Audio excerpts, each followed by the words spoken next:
Welcome back, everyone. We're diving into a topic today that I think is going to be pretty interesting. We're going back in time to Tang Dynasty China.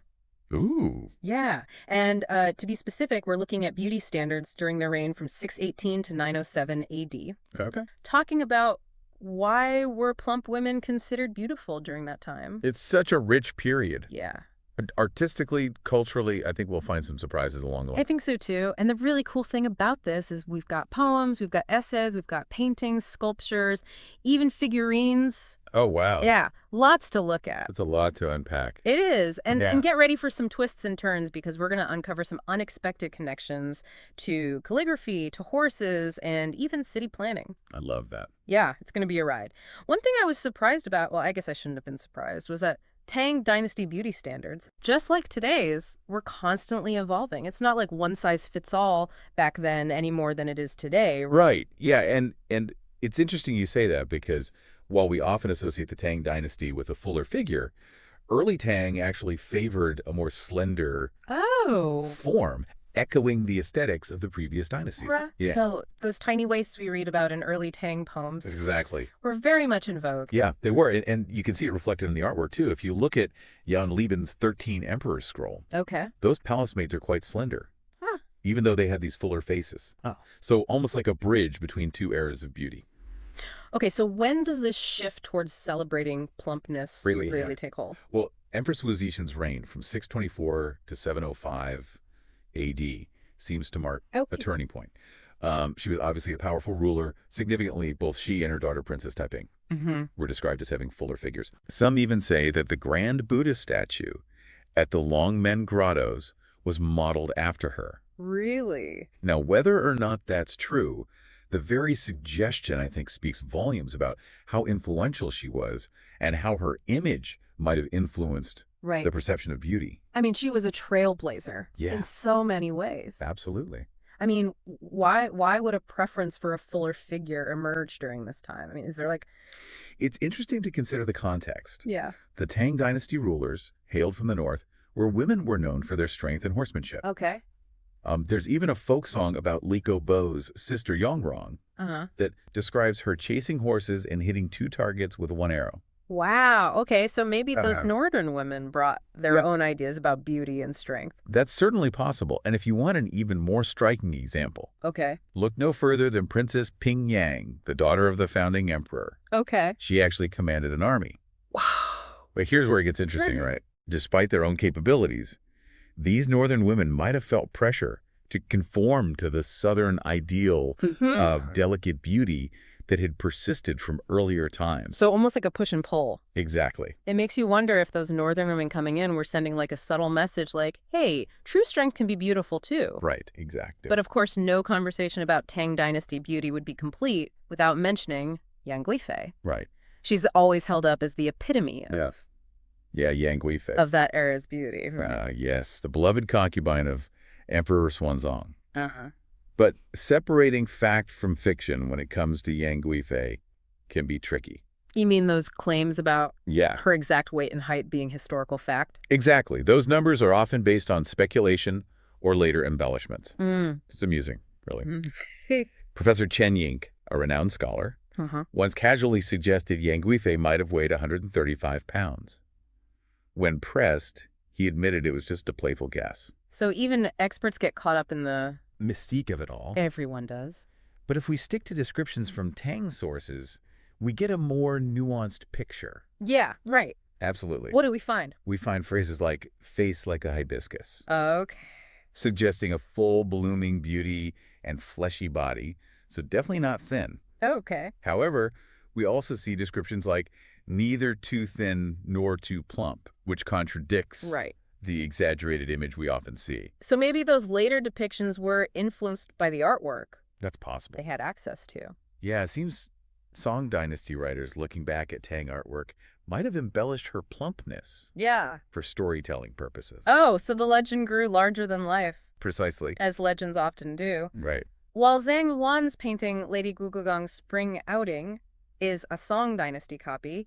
It's worth noting because it depicts Yang Guifei's sister, Oh, giving us a possible visual reference right. for the family's physique. Interesting. What can we conclude about Yang Guifei? I mean, I feel like we always hear... Yeah. It seems she was likely full-figured by today's standards, Okay. but probably not obese, especially given her renowned dancing skills. Right. I mean, you don't get to be that renowned of a dancer Right. if you can't move. Right. Well, you got to be able to move. And this preference for a fuller figure seems to have extended beyond just women. Absolutely. Yeah. It's a very pervasive thing. I mean, if you look at the grand scale of the Tang Dynasty Chang'an itself, Okay. with its wide roads and impressive architecture, speaks to a fascination with grandeur and abundance. Huh. And remember how Emperor Xuanzong adored plump horses? Yes. I mean, and his preference even influenced the famous horse painter Han Gan, right? Did. Huh. And if you look at other artwork from the time, like Han Huang's Five Oxen, even the cattle are depicted as robust Wow. and full-bodied. It's as if this fascination with plumpness permeated every aspect of art and culture. I mean, it really does. Like, you see it at everything. And you mentioned calligraphy too, right? Ah, yes. This is where it gets really interesting. Okay. You see, calligraphy in earlier periods favored thin, sinewy strokes, Uh-huh. almost echoing those slender figures. There's a quote from Wei Furin, a calligraphy master, Okay. describing calligraphy with strong, thin strokes as jinshu, meaning calligraphy with strong sinews, Okay. contrasting it with mozu, which means ink pigs. Ink pigs, I love that. So how does this relate to the Tang Dynasty? Well, during the Tang Dynasty, and especially under Emperor Xuanzong, there was a noticeable shift towards bolder, fuller calligraphy styles. So the ink pigs had their day. They did. Interestingly, some historians believe Emperor Xuanzong's own fondness for these plump characters influenced this artistic trend. Now, I know what you're thinking. Did anyone try to connect this to Yang Guifei? Of course. Right. Of course. I was about to ask.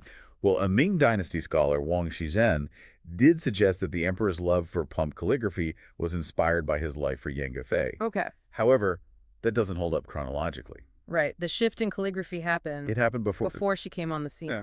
Exactly. But it's interesting that somebody made that connection. It is. But the fact that someone even made that connection Yeah. shows how intertwined her image became with this idea of Tang Dynasty plumpness. It's like she became a symbol You did. for an entire era's aesthetic. Yeah. Yeah. Yeah.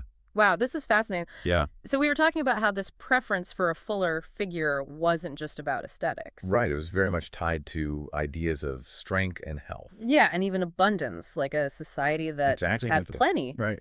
But like all trends, even this one eventually shifted, so. Yeah. How do we explain this shift back towards slenderness in the later Tang period? Was it just a change in fashion, or were there some deeper Right. cultural factors at play? Well, in the middle and later Tang Dynasty, we start to see a gradual shift back to slenderness becoming the fashionable ideal. Almost a full circle moment. Right. If you look at the poetry and literature of the time, you find more and more references to slender waists and delicate figures. Are there any specific Examples. Yeah. By Jui's line, cherry-like mouth of Fan Su, willow-like slender waist of Yao Man, Okay. clearly shows a preference for slenderness. And what about visually? Yeah. Do we see this reflected in the art of the late Tang period? Absolutely. The Legend of Bufan, a story about a beautiful concubine, describes her as so slender and graceful that she seems unable to bear the weight of her silk clothes. Wow, that's quite a visual. Right. It almost sounds like a return to the aesthetics of the Wei and Jin dynasties, which came before the Tang. It does, doesn't it? Yeah. It's as if the pendulum is swinging back, bridging the gap to the Song Dynasty, where slenderness became even more pronounced. It's so interesting, this idea that beauty trends are almost cyclical. Right. What caused this shift back in the Tang Dynasty? I mean, is there any one thing we can point to?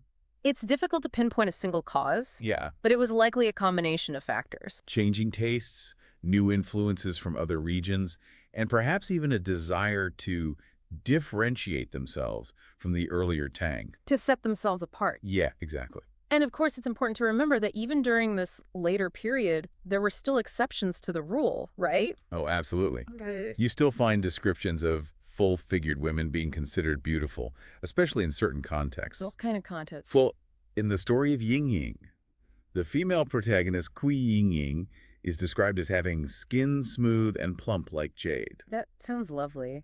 But I thought we were talking about slenderness being back in fashion. Right, but there's nuance to it, right? Hmm. Li Yu offered an interesting interpretation of why plumpness might still be appealing in certain situations. He suggested that while slender figures might be visually pleasing from afar, a little more flesh is more comfortable up close. Okay, that's a pretty straightforward assessment. It is.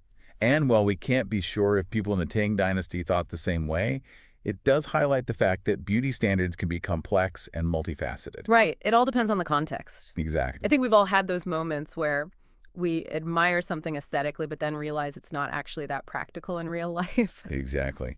And Li Yu's comment reminds us that beauty is experienced and perceived in different ways depending on the situation.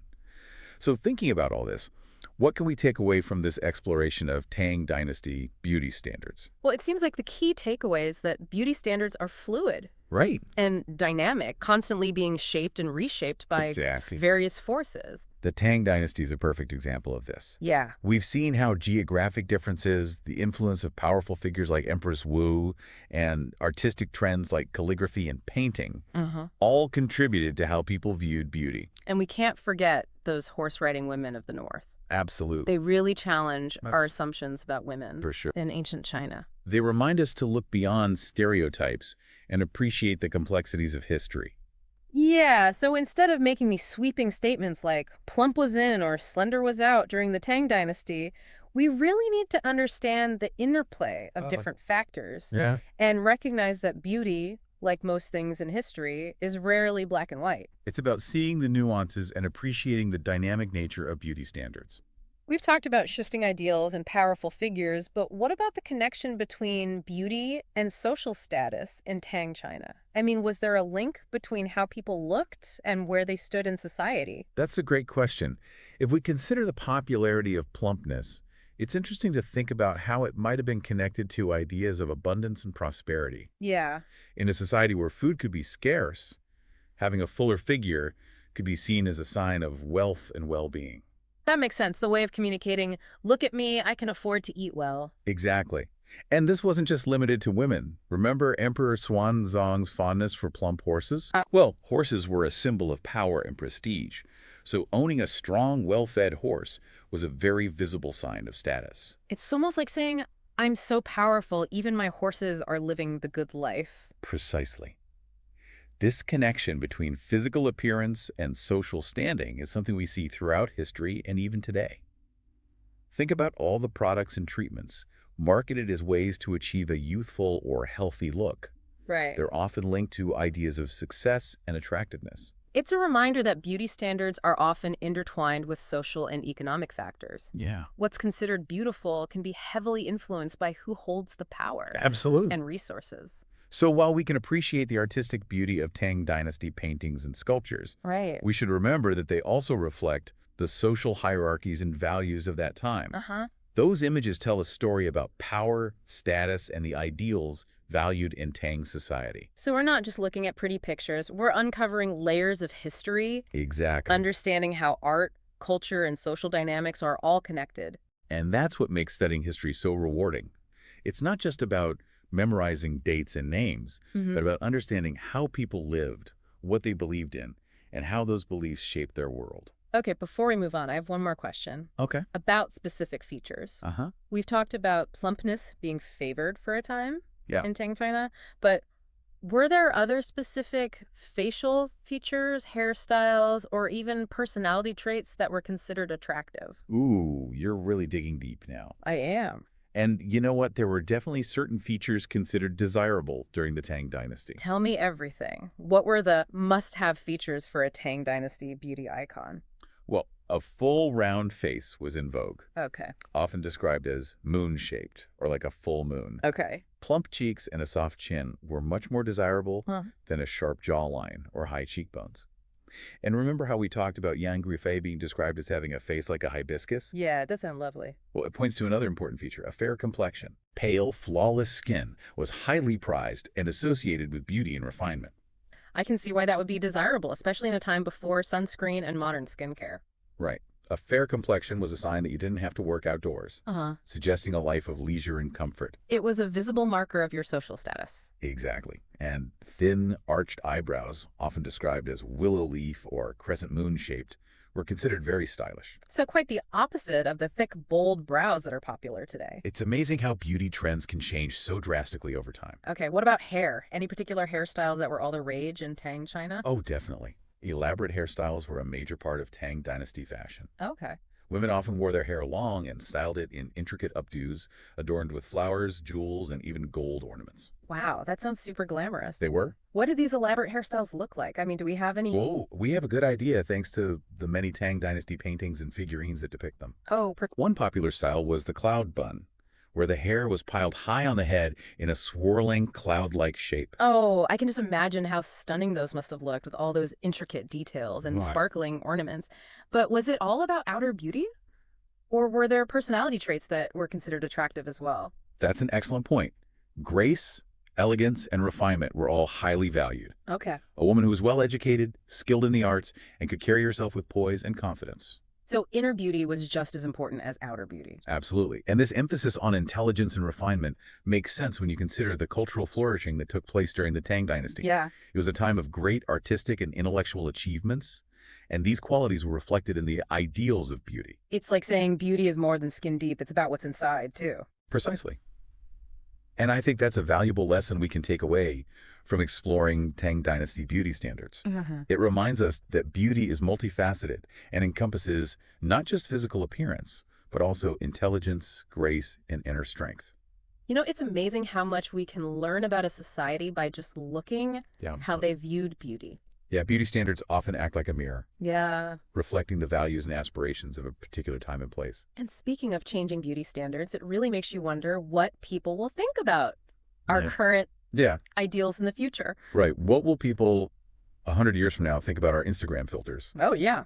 and perfectly posed selfies? I can't even imagine. I mean, it's kind of like how we look back at some beauty practices of the past, like foot binding or using lead-based makeup. Okay. I mean, those were considered fashionable Yeah. at the time, Yeah. but today we see them as harmful. It's a good reminder that beauty standards aren't always about Right. what's healthy or natural. They can be influenced by all sorts of things: cultural norms, social pressures, even marketing and advertising. So how do we navigate this ever-changing world of beauty standards, knowing they aren't always based on Right. what's best for us? That's the big question. There's no easy answer. Yeah. But I think a good place to start is by being critical of the messages we see and hear every day. You mean all those ads telling us we need to be thinner or younger? Yeah, exactly. Yeah. It's about recognizing that those messages are often trying to sell us something: a product, a lifestyle, an idea. Yeah. It's about taking a step back and asking ourselves, is this really what beauty means to me? It's about recognizing that beauty is diverse and subjective. It's about how we feel about ourselves, not how others Exactly. measure us. Couldn't have said it better myself. Yeah. Embracing our individuality and recognizing that what makes us unique also makes us beautiful. And maybe someday people will look back at our era and say, wow, they were really onto something with that whole body positivity Nice. So and self-love movement. the fact that we're having these conversations and questioning outdated notions of beauty is a positive sign. Right. It shows we're evolving and redefining beauty on our own terms. So we've explored how Tang China viewed beauty with its emphasis on plumpness, elegance, and refinement. Yeah. We've seen how those ideals reflected their values and aspirations. And now we turn it over to you, dear listener. Yes. What qualities do you find most attractive in yourself and others? What does beauty mean to you?